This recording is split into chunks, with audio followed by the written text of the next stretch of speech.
The being prepared for the next thing is so wildly critical.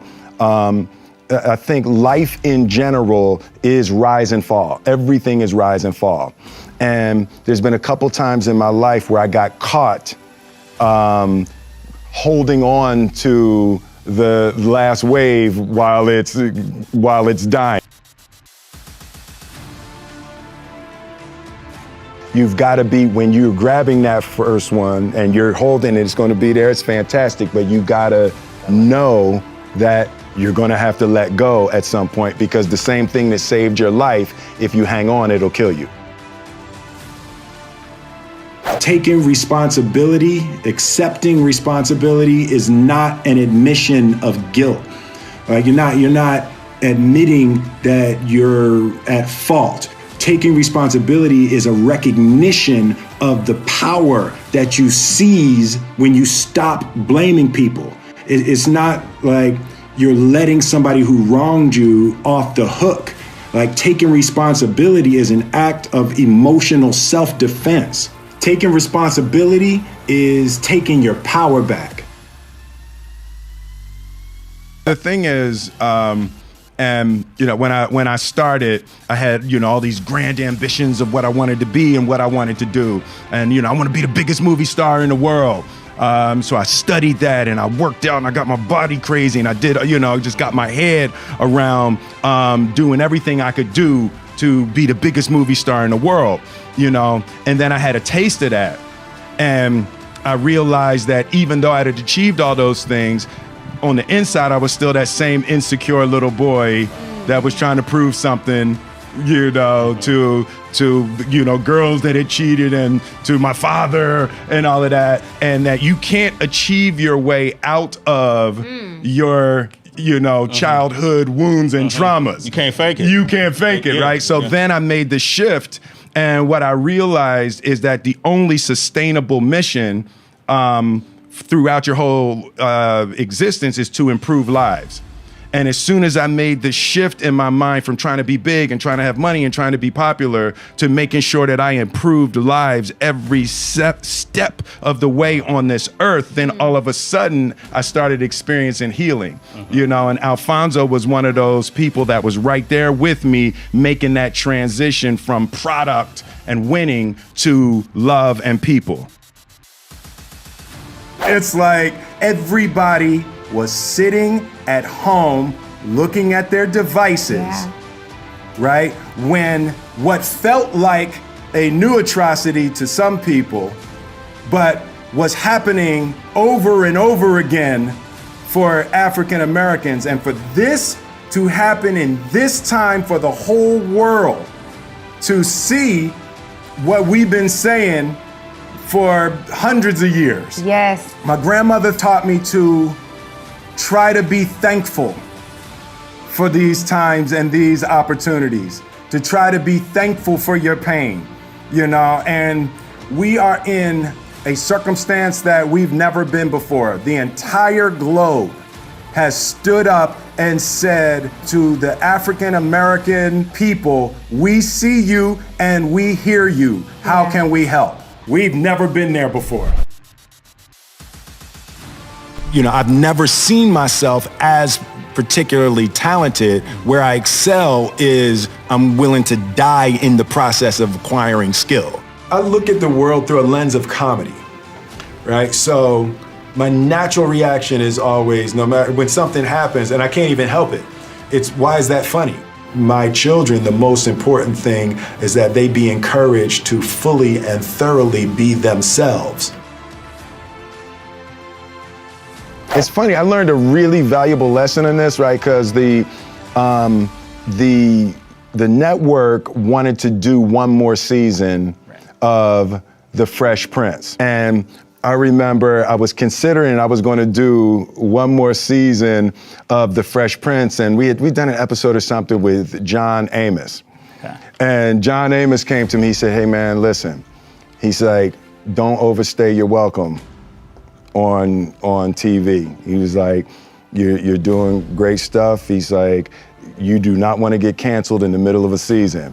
It's like, go out on your terms, the way that you want to go out, be able to say goodbye to your fans. Don't get caught. Okay. You know? That's good advice. And then, so this was the 6th season, and I had an opportunity to do one more season, but I was feeling like the quality wasn't necessarily gonna stay up, and I decided to end the show in the 6th season.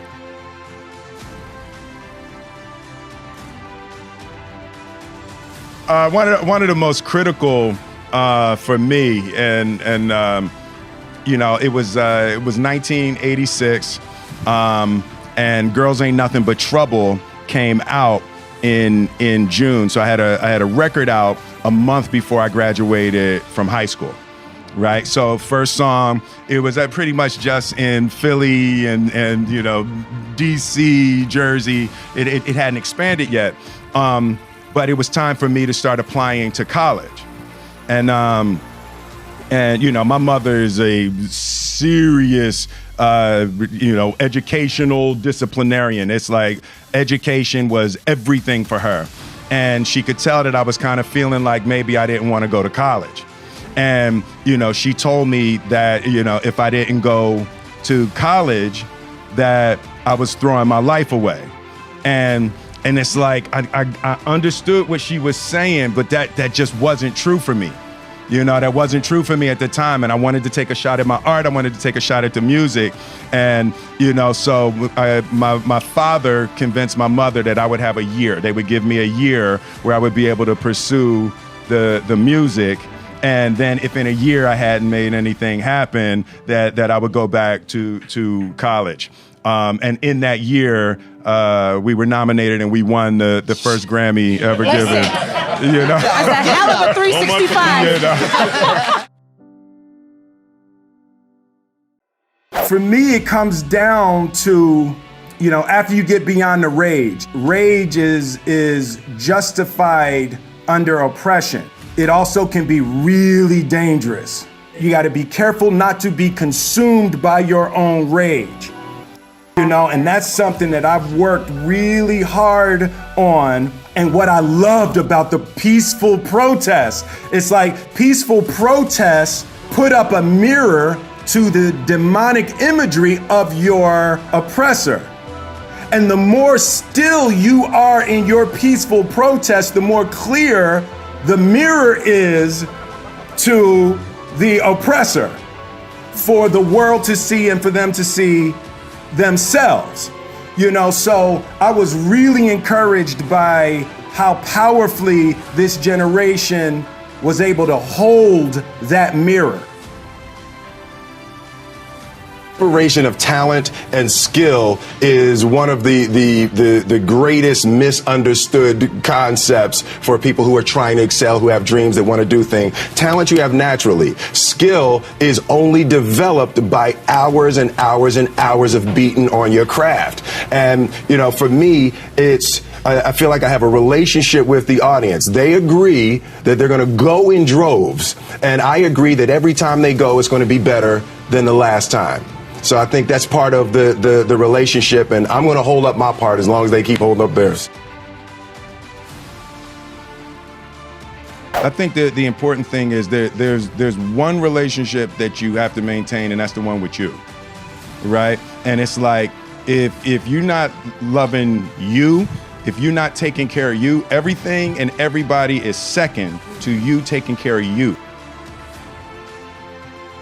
And when you have bad relationships and when things go wrong, which they always will, it's like, you know, me and Jada be going at it, me and my kids, you know, there's heavy debates around things a lot. But first and foremost, when you are steady and calm in yourself, it makes it easier to manage the insanity that other people are going to bring to you. Because like, as soon as somebody else is off the hook, if you respond to off the hook with off the hook, the relationship's done. Yeah. You know, so it's like taking care of you, centering yourself. The airlines got it right. Put your mask on first before attempting to assist others.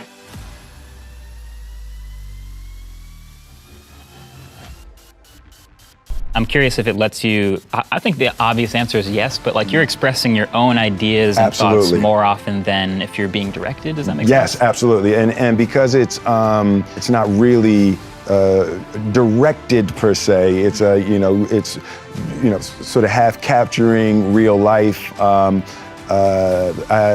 shoot everything now.